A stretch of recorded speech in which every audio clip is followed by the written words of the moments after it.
Hey, yo, most people don't lose themselves overnight.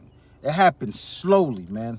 A little compromise here, a little distraction there, some broken promises to yourself, and then out of nowhere, one day you realize and you look up, and you like, man, who the fuck am I looking at?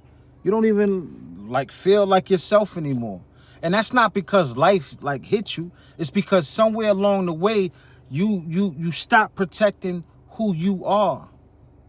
Don't let that go over your heads, man. King Freedom here. See, a lot of people think losing yourself comes from one major event. It's not that, y'all. It's not the breakup. It's not the loss of the job. It's not that you didn't complete this tag. But most of the time, it's not one thing. You stop waking up with intention. You stop following your structure. I've been there. You stop doing things that made you feel grounded. I've been there, sometimes go through it. You start saying yes to things that drain you. Been there, done that. You start ignoring your own needs. You become disconnected. You become productive, but not really producing any results.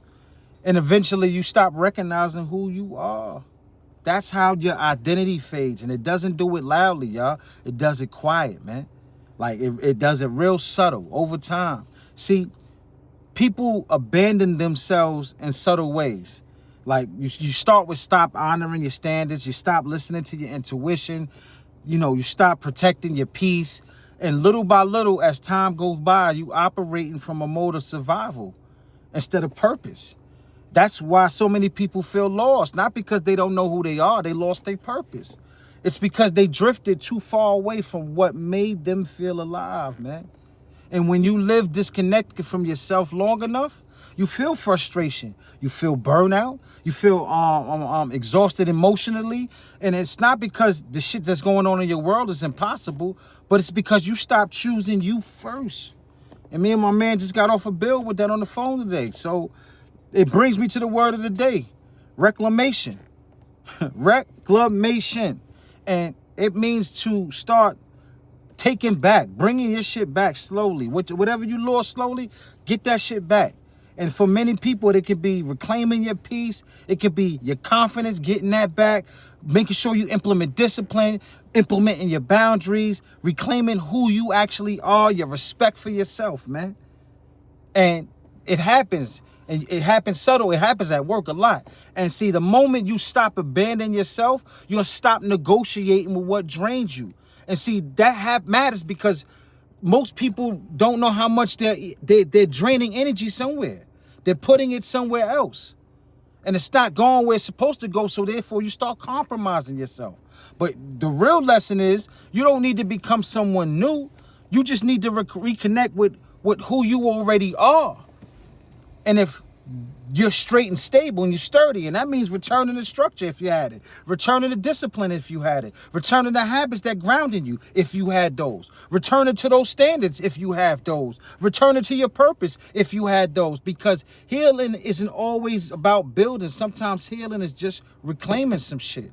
Even when we make change, we don't want to lose the good shit that we had from ourselves. So a lot of people are not broken, y'all. They're just disconnected. I have been. And disconnected from their standards, disconnected from their voice, disconnected from who they actually are. And maybe the next chapter of your life isn't about becoming somebody different. And I want to be clear on that. Maybe it's about returning to who you were before life distracted you. And this message connects with y'all, man, because that's a bomb. Yo, drop a comment, man. Tell me what you think. Tell me what part of yourself are you trying to reclaim? Somewhere where you lost yourself in that relationship. Especially in work relationships, sometimes we trying to do so much to get a raise and get the new position and make the boss like us and shit like that. It happens. You know what I'm saying? And we do shit outside our job description. We do things that are not purposeful. We just want to make sure we producing value, but then you bring too much value and it becomes your standard. And now you can't produce it, but now you're not getting compensated for it. And that's when you really start to lose yourself. Like, damn, man, I'm putting all this work in and my worth is not being recognized. They're not seeing the value of it. And that can go back into the shifting of knowing what zone you in and identifying the relationship, personal relationship, business relationship, all of that fly stuff. But at the end of the day, today I want you guys, and I've been doing it, reclaiming it. Reclaim yourself. Reclaim your standards. Reclaim your discipline. Reclaim it. It is yours. And if you don't or didn't have it, let's learn and start working on getting it. Straight up, man. So listen, man, this is King Freedom here, man. Freedom of Law, Free Facts Media here. Real rap, no cap, all facts, man. Salute to y'all. Peace.